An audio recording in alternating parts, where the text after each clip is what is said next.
Hello everybody, welcome this morning. So we are kind of doing this webinar at a really appropriate time with a lot of things changing as it relates to Amazon reviews. So we're going to focus today on covering kind of the core set of things that you can do as a seller on Amazon to encourage reviews and encourage positive reviews and mitigate negative reviews in a way that is in line with Amazon's terms of service and Amazon's intent, which is something that has definitely been shifting this fall, and I think we all got an email yesterday with some kind of updated guidance on Amazon's part, and we'll cover that. So our hope is to really make this really value-packed.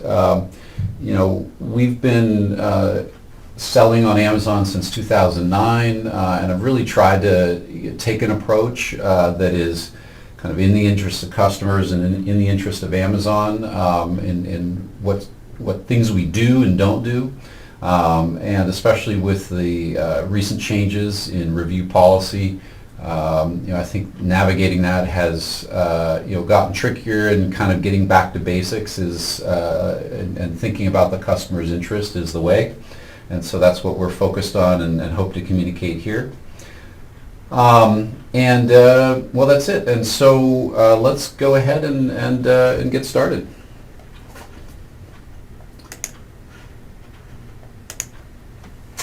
So a little bit about me. My name is Bernie Thompson. I'm the founder both of an Amazon company selling on Amazon called Pluggable Technologies, and the founder of Efficient Era, which is basically a lot of software that we had originally written for ourselves that we now offer to other sellers. The kind of automation that you need to be successful on Amazon is quite involved, and if you are one of those sellers that kind of has an in-house software development effort, you are going to find that investment kind of keeps going up. We were certainly finding that, and so the best way to deal with that was to really invest in those tools, but then get other sellers involved so that we could really make it all work. So a little bit about the company, the actual selling company, so that you have a little bit of background and understand where we're coming from. Amazon did a nice series of videos of a lot of different sellers, and if you want a little bit of background on us as a selling company, electronic company selling on Amazon, if you go out and kind of Google this title out there, you'll have some idea of our company. So it's a multi-million-dollar FBA business that we sell globally. We've been in the brand registry program right from the early days, and we tend to beta test a lot of Amazon features. So, the good thing is that we're pretty deeply connected with everything going on, and we've been able to put that into our tools, and for specific topics like how to handle Amazon feedback, we've been able to get that into this webinar. So, Efficient Era, we basically, in order to be successful on Amazon, especially when you take away all the gaming strategies, it's really about being deeply hooked into the things that are happening both on the Amazon platform and with customers, and getting kind of immediate, very actionable notifications of, okay, this customer is having a bad experience, I need to engage, or this customer is having a good experience, I need to encourage, or Amazon is doing this thing to me. And as we all know as sellers, there's a lot of kind of Amazon triggered actions which are, which will throw you off as a seller, and you're getting notified of all of those things as soon as possible so that you can take action on them. So, what am I going to cover today? Well, how the Amazon terms of service changes that came out October 4th and the big clarification email that went out to sellers yesterday, how those changes impact sellers. I'm going to cover 4 strategies that work for encouraging reviews without having to do any of those gaming strategies. Those strategies, the strategies that work, have to involve tools, because you've got to do things reliably and fast and in high volume. And if you just have a human support team doing it. I mean, there are probably some sellers, in other geographies like maybe China or India where they have humans doing all of this and are able to make that affordable. But generally, even there, you're better off having really good automation to make that efficient. And then we'll do the Q&A that we talked about. So, the Amazon change October 4th, the Incentivized Review Ban. So no reviews in exchange for free or discounted products. And originally when it came out October 4th, really the ban was really speaking to the person who was submitting the review, that they were not allowed to submit reviews if they had been financially compensated or received a free product in return for that review.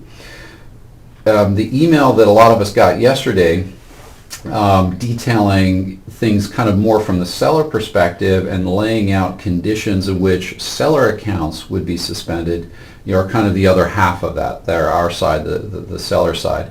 And in short, the seller side is really the same intent, that we as sellers should do nothing to either compensate directly or indirectly any reviewer, or even kind of curate a set of reviewers, that we that we do in such a way to not have it be a kind of a fair and balanced perspective on the product. Now, we don't know exactly how the new terms that came out yesterday are going to be enforced. I mean, it's really going to be interesting over the next few weeks and months to see on seller forums what different sellers experience. I suspect, since it's such a radical change for most sellers, that there are going to be a lot of accounts getting banned. And if, in the past when that's happened, Amazon can be quite capricious about that. So, we'll talk a lot about this today, but I think one important thing to say is, we don't know exactly how this is all going to play out. Okay, so how have sellers been gaming the system? Well, I mean, there's a lot of sellers who have taken advantage of the fact that they could have a huge advantage over really up till now, and certainly this is over the last few years has been a big thing, that when they launch a product, they immediately are able to get, within a week or two, dozens or potentially hundreds of reviews that are very much, mostly or all 5-star reviews. And then within Amazon's kind of flywheel, all the metrics of Amazon's system, that gives them an enormous boost in terms of getting that product lifted up out of the gigantic pile of products on Amazon. And everything else that they do in terms of advertising or in terms of their organic position is all more powerful because of all those reviews they've gotten. Well, of course, the other side of that coin is that customers really it was so widespread that everyone became aware of it, down from the press to individual customers.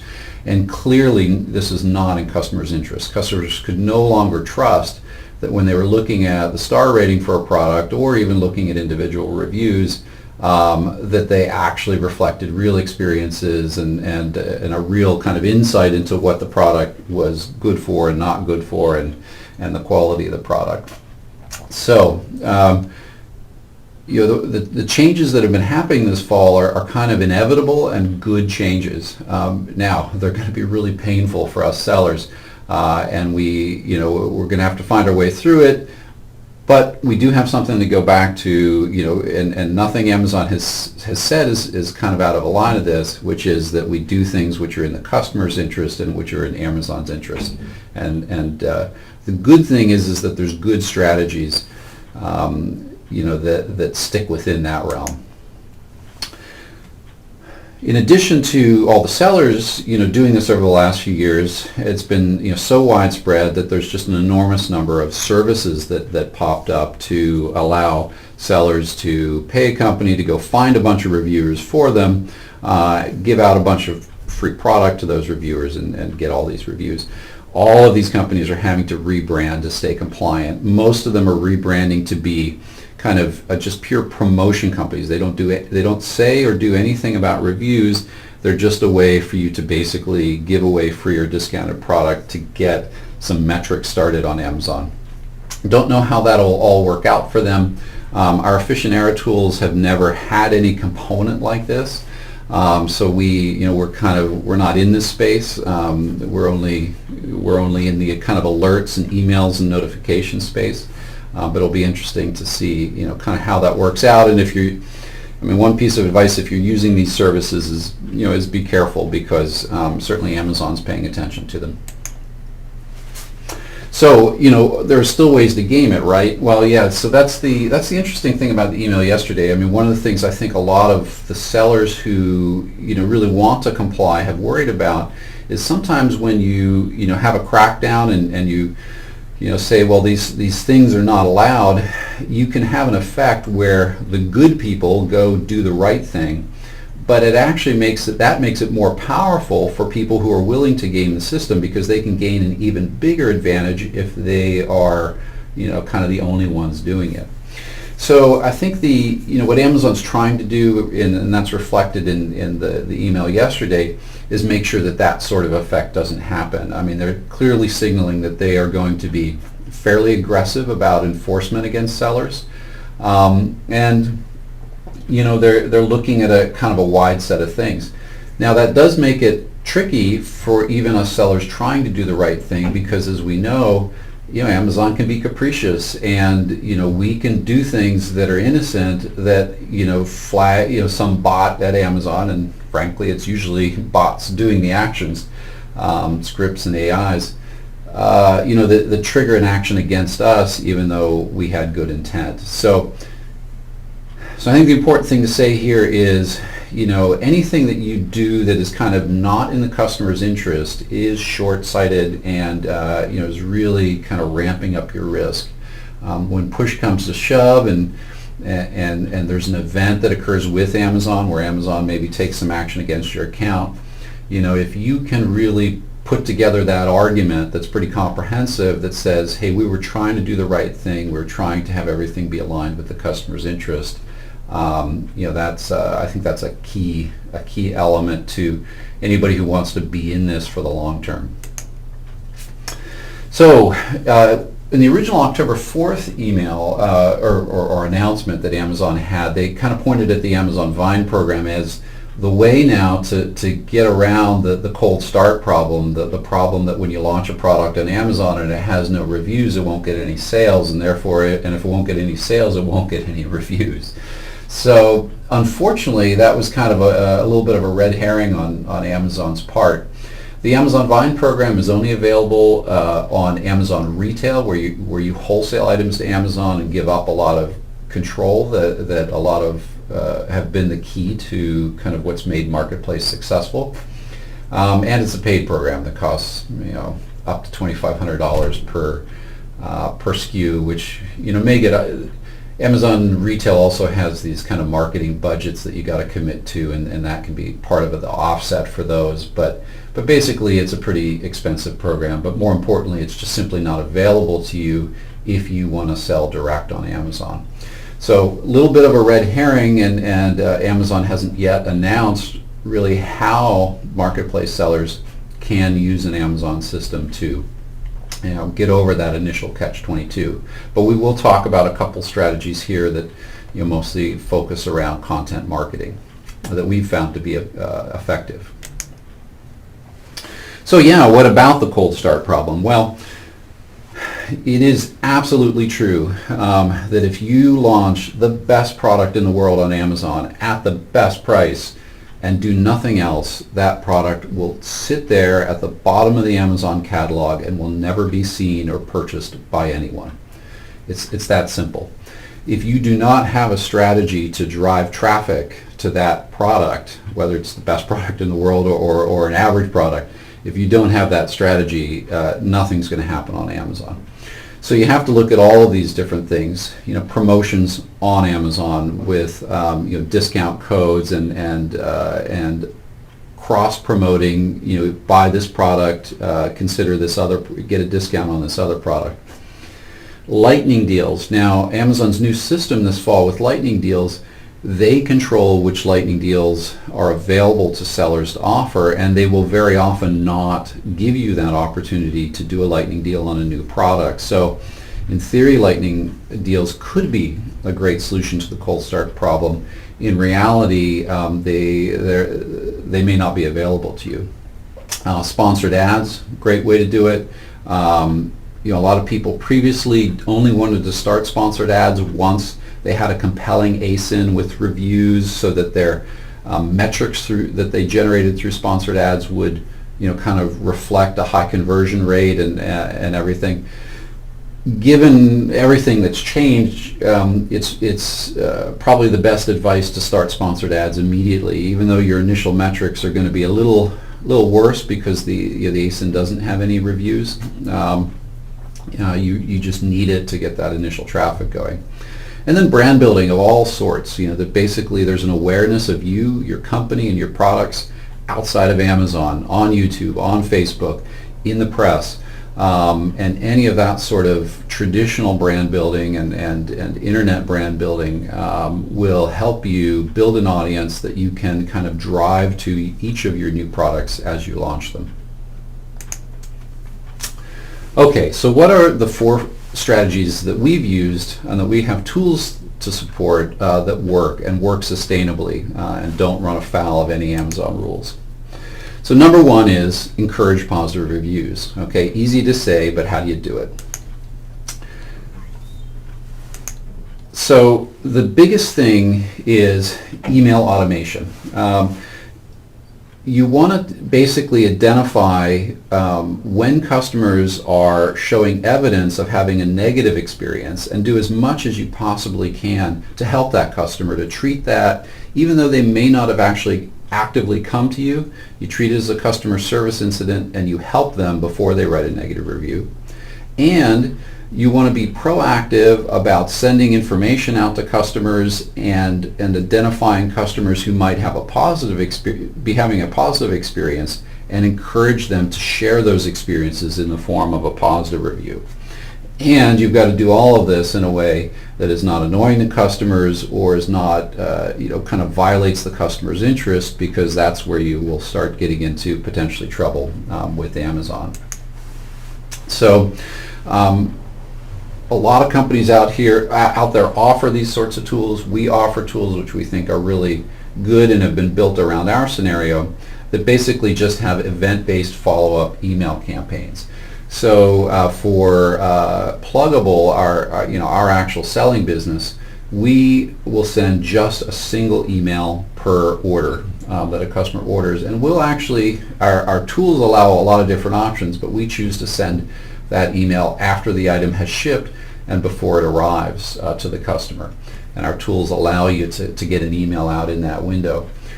We sell electronics products, so what that gives us an ability to do is to get an email there to the customer that they can read and can tell them, thanks for buying the product. Hey, we've got a few things that you should know or that you can do before the product arrives to make sure that you have a good experience. For example, a lot of our products have some software that needs to be installed to make some hardware work. They can get that software installed ahead of time, and then when the hardware actually arrives that day or the next day, and they plug it in, it just works. In addition, in those emails, we want to think about, again, the negative and the positive. So we'll have a phrase in there to basically say, if anything goes wrong at all, just reply to this email to reach us. So we've given them a really easy way to get a hold of us, because we want to, if we don't do that, there will be some percentage of customers who, when something goes wrong, their first reaction is, I am going to go punish this company for giving me a bad experience, and I'm going to go write a negative review.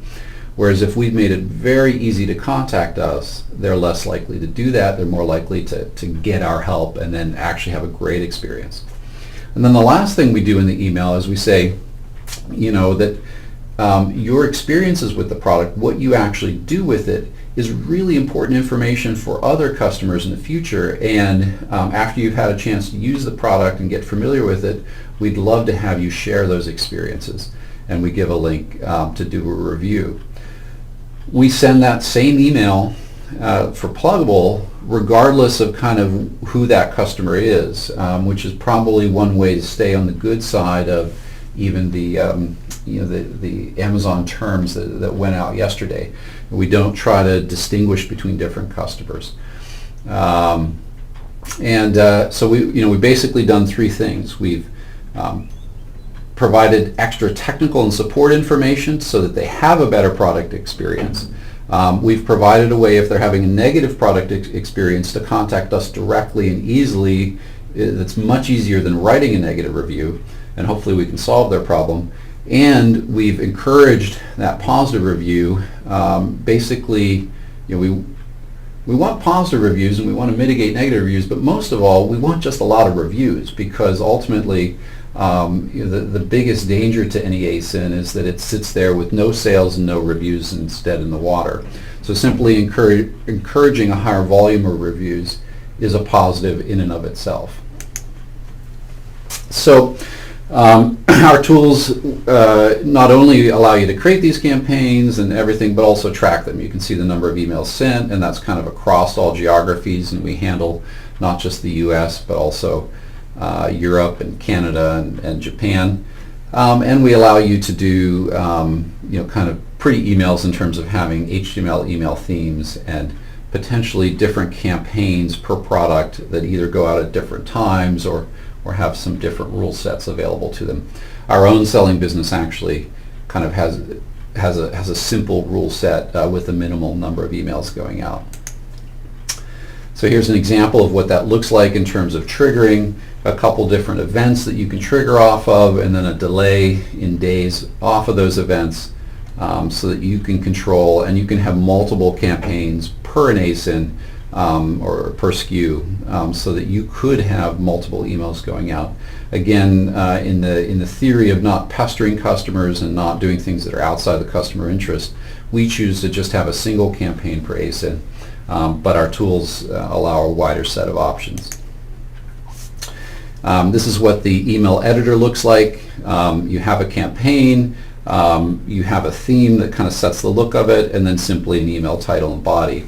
The great thing is, and an important part of the automation, is we've got a lot of substitutions, text placeholders there that you can put in the email so that it's easy, for example, to start with just a single email campaign that applies to all of your products, that use the substitutions to be able to have that email be somewhat customized for your product, including a link to review the product. You can use the $ASIN substitution to create links that go to product-specific pages on Amazon, and that will send out the right email for each of your products, even though you only have to maintain a single template email. Okay, so I hinted at this, but important strategy number 2 is to mitigate negative reviews, and that means head off negative reviews before they happen. So, as I mentioned early on, the tough part with Amazon is you really need to have the feelers out to be listening to different events that are happening and react to them quickly, because often one event that shows up either on an Amazon site or an Amazon API can be evidence of another event that will be coming shortly. And one of those things is that Amazon has really 2 feedback systems, as we know, as sellers.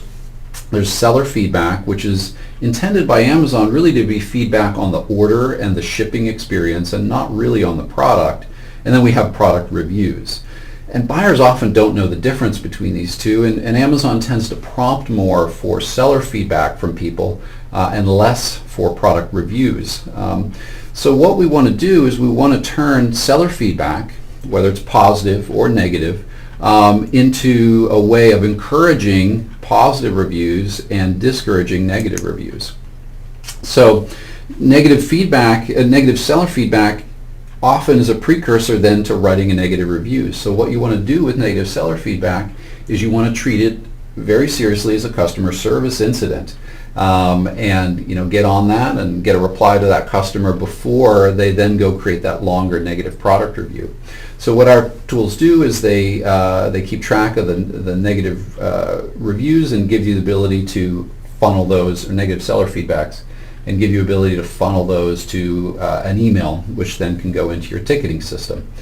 We also have the ability to send an automatic response whenever there's a negative feedback. For our selling account pluggable, we actually don't send an automated response because we want a nice human-crafted response when somebody's having a negative experience. And we tend to be fairly fast about it. But if you might have a 1 day or 2 day delay on getting that customer service response, it's probably best to turn on our automatic response feature to just say, hey, we've heard you, we're going to help, and kind of get some sort of response to them quickly. These are the seller feedback alerts. So that's the negative. So then on the positive side, we have the ability to both route that positive email to any or positive seller feedback to any email address you want, and also to send that automated reply. And what we do with our selling account is we do send that automated reply, and we basically say thank you so much for the kind feedback.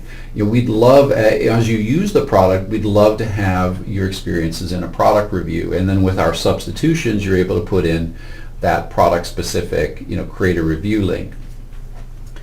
Basically, at that point where somebody is writing a positive seller feedback saying, boy, it arrived fast, great experience, they're in a positive frame of mind. And if they've had a chance to use the product a little bit, hitting them with that email right at that point when they're in a positive frame of mind about you as a seller and as a brand, and they're already showing evidence that they're willing to spend the time to go submit some feedback on Amazon, that's a great time to get them an email encouraging a product review.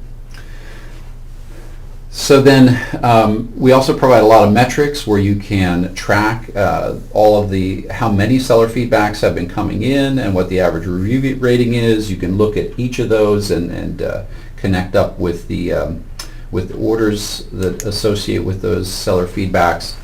And here's some examples of those positive and negative emails that I was talking about. Each of these can be independently turned on or off. There's a single template for all your products, but with the substitutions that allow you to go to a product-specific URL. Okay, so we've talked about encouraging reviews in general. We've talked about encouraging the right things to happen when a seller feedback comes in, but before the product reviews come in. Well, strategy number 3 is, if you do have that bad event of having a 1-star or a 2-star negative review come in, dealing with them quickly. But unfortunately, Amazon makes this difficult to do because, of course, as we all know, Amazon does not notify anyone when reviews come in at all. So, 1-star reviews are, they're a fact of life, and you're not going to prevent all of them. But of course, they hurt sales and they influence buyers.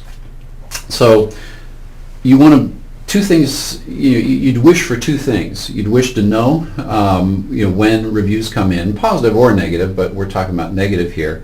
And then you'd want to be able to contact that reviewer so that you could treat that negative review as a customer service incident, because it almost always is. I mean, there are times where a customer review is a pure opinion. I just didn't like the color. But most of the time, for most of the types of products all of us sell, it's some sort of bad experience that your customer service team actually could help with.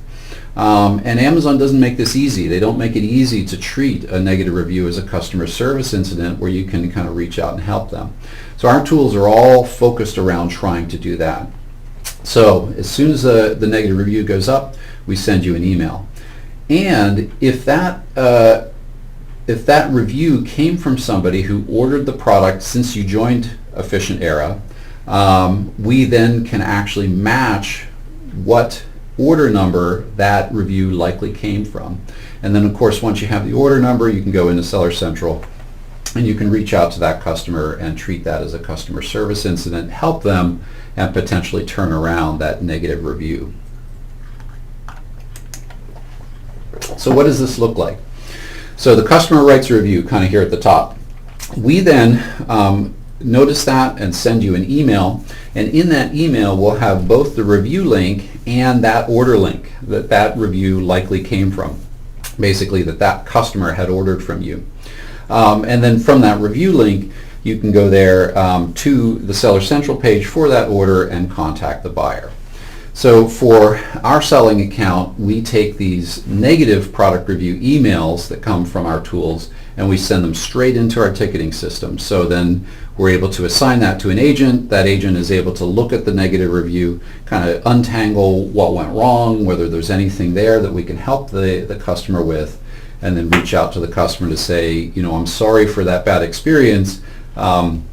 But there, we can actually, there's something we can do here to help you with this aspect of it, and try to turn that negative review around.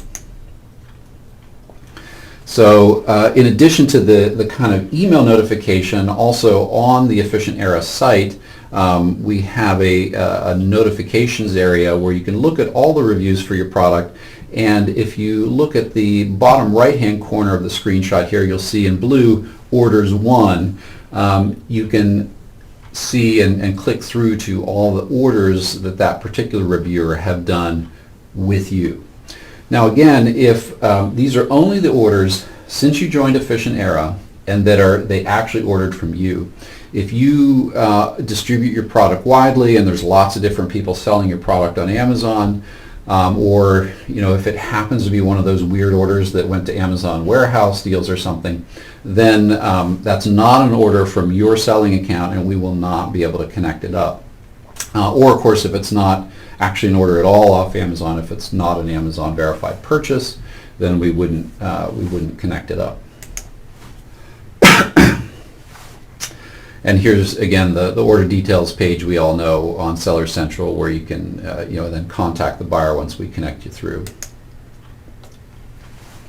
Okay, so encourage reviews, see evidence of positive and negative sentiment, and contact the customer to encourage positives and mitigate negatives. Once they submit a negative review, being able to take action on that and potentially turn that review around. So all of those things will basically take the funnel of reviews coming in and be able to maximize the amount of positive you can get and minimize the amount of negative. But then of course the other thing you need to do is just encourage sales in general so that you can get some flow through that funnel and get that funnel pumping. And that's really strategy 4, is you've got to build a brand and be able to drive traffic to your products, to your brand from external channels.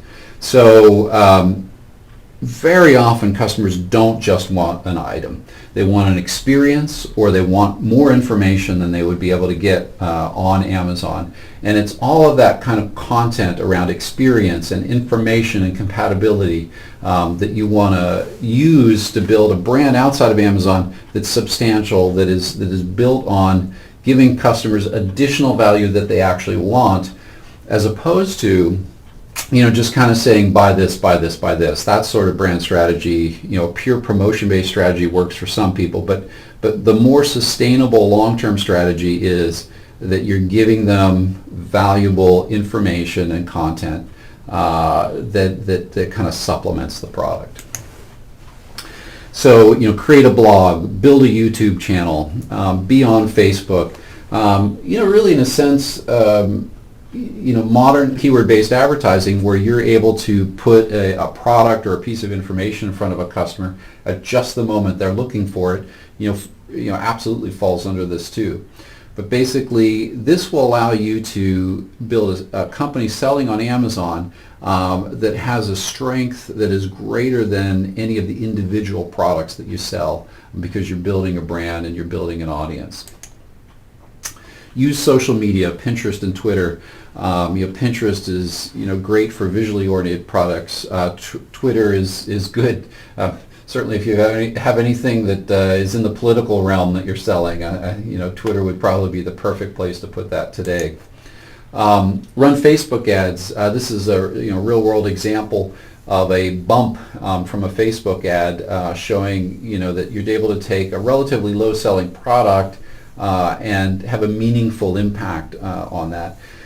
And then if you look at the ratios, of per unit sold, how many seller feedbacks and how many product reviews you get, what you're hoping to do here is maybe take something from, where in that period of time organically it might have only gotten 1 or 2 reviews, and between this and having the really effective email outreach, you're able to bump that to 3 or 4 reviews or 5 or 6, double or triple the number of reviews that you would have gotten absent any of these actions. So in summary, okay, and we're going to kind of take this now in reverse order. You're trying to get as much as possible into this funnel that's built very effectively to deal with negative reviews, treat them as customer service incidents, try to help those customers turn that around. Try to head off negative reviews even before they happen through some of the evidence and signs that come in through Amazon. And then once you have evidence that a customer is satisfied or just generally in terms of encouraging high volume of reviews, encourage those positive reviews. And so really this, in the absence of all of those game strategies, this is the funnel that you want to be focused on, and you really need tools that kind of reach out to Amazon and identify these events as soon as possible, because the faster you can get these responses to customers, the more likely that you're going to have the outcome that you want. Okay, so we're going to go to some questions now, and I see that some have been queued up here. So we have a note from somebody who had a little bit of detail on lightning deals, and I think that lightning deals have been free up to now with the new system. And this note is from Nico, and he notes that they're going to be charging $300 in the U.S. for each lightning deal, and that each region might charge a different price.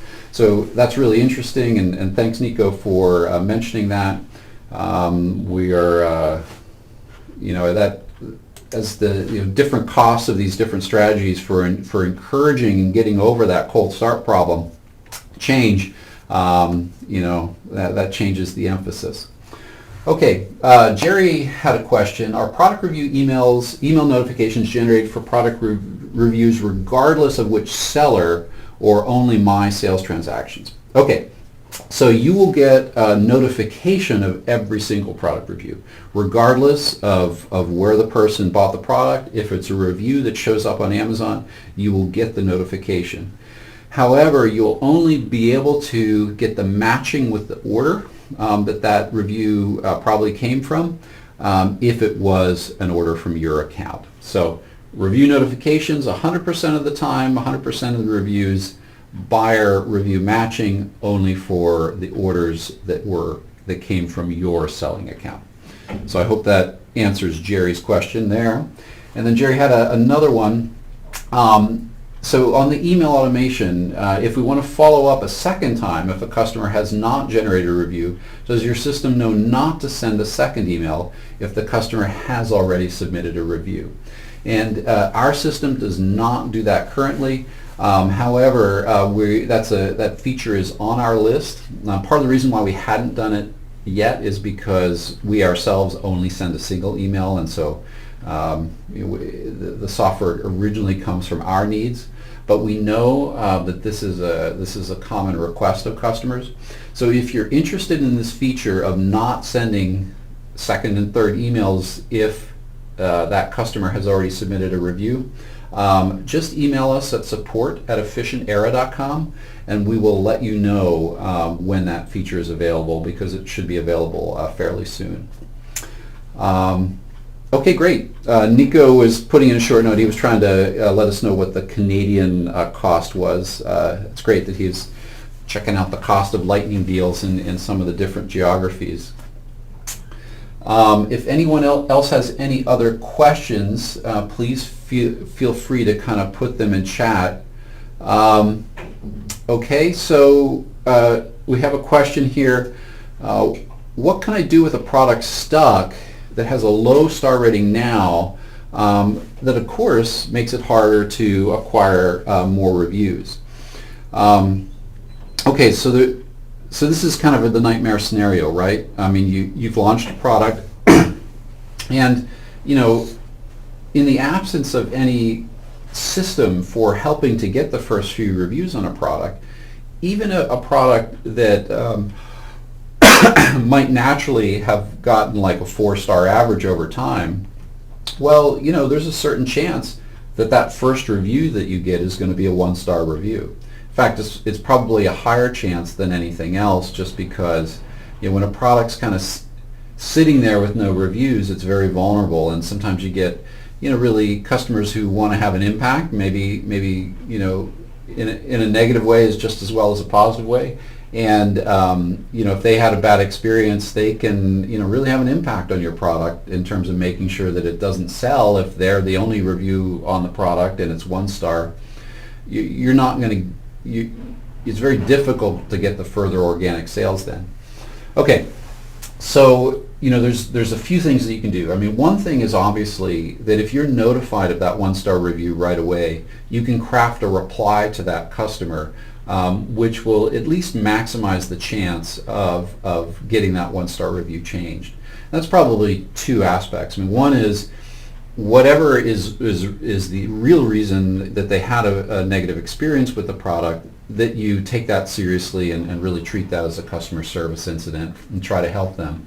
And we've certainly had lots of incidents, generally with 1-star reviews, where a 1-star review where we really turn things around for the customer often becomes some of our best 5-star reviews. And we've had that over and over and over again. It's really an opportunity to exceed expectations, because most of the time when these customers submit the 1-star review, it's because they lost hope. They think, I've had this bad experience and this crap company is never going to help me. And then when you actually do help them and do reply in a really timely manner and do solve their problem, you've exceeded their expectations in a significant way, and it really turns it around. So that's one thing, and that kind of was covered by our presentation. Another strategy, if it's a product that's been selling for a while and just hasn't gotten a lot of reviews, and been the only reviews that have come in are negative, is you can go back and kind of email all the old customers and lay the situation out to them. We actually had this and did this just recently for a product. It was kind of a very niche product, very, very technical. And we had actually sold quite a few units, but we'd only gotten 2 reviews, and they were both 1-star, and they both basically said, this product didn't do what I expected it to. Well, what was happening was these were customers who probably shouldn't have bought the product, who it was a technical product that it really wasn't for them. So what we did was we crafted an email that we sent out to all of those other buyers who had not sent reviews, and basically said, we're considering whether to continue doing this product. We can't do it if the product remains, with the feedback that it has on Amazon, and that feedback probably isn't really from people actually using the product. If you're somebody who is using the product, we'd love to have your feedback captured in a review, and that will also, help us to decide, whether to keep going with this product. We sent out that email to all of the existing buyers of the product, and actually got in 4 or 5 5-star reviews from real users with some real nice juicy details about how they were using the product, and turned around this 2-star ASIN. So there are strategies that you can use to try to recover, but it certainly is difficult. Okay, great. So, well, thank you so much for attending our webinar. We hope that this content on 4 strategies to maximize your success on Amazon and deal with the Incentivized Review Ban, we hope that was useful to you. And if you have any questions at all about the content or the tools, just email support@efficientera.com. Thanks. Good luck selling. Have a great day.